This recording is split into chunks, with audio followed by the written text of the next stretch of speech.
Yeah, for those of you who don't know me, I'm Ryan. Neil sat behind me in Japanese class in Year 8. He was the guy that spent hours putting twisted staples and thumbtacks on my seats for me to sit on. I was slightly carried over.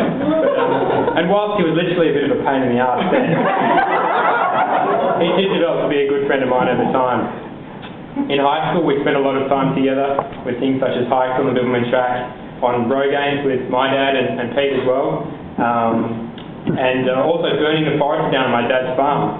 So, whilst we don't catch up these days as much as we could or we should, it's definitely an honour to be speaking here today, some 14 years after we first met. From memory, Neil and Shona got together at a party I had at Australia Day once. They've pretty much been together for as far as I can remember.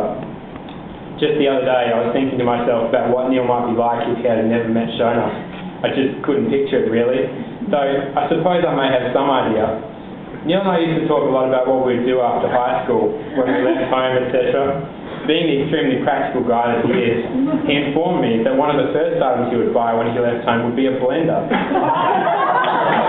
That way he could puree all of his food, saving some time in eating and more time to spend elsewhere. Thank goodness for Neil he met Shona. As many of us know, she's a pretty good cook. And not just that, from what I can see, Neil's lucky enough to have one of the most genuinely sweet, cheerful and caring women I know. In turn, Shona is lucky enough to have Neil, who is intelligent, funny, generous, handsome and...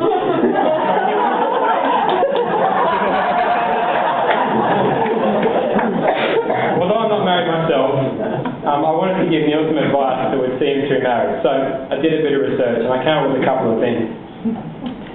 Number one, the most effective way to remember your wife's birthday is to forget it once. Number two, it doesn't matter how often a married man changes his jobs, he still ends up with the same boss. Number three, if it weren't for marriage, men would spend their lives thinking they had no faults at all. And given Neil's always been a bit of a philosopher, I wanted to leave him with some food for thought.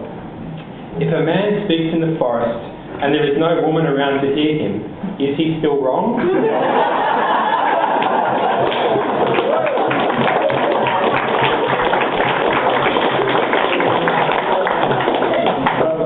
Jokes aside, I'm sure you all join me in wishing Neil and Shona happiness and fulfillment in their ongoing future together.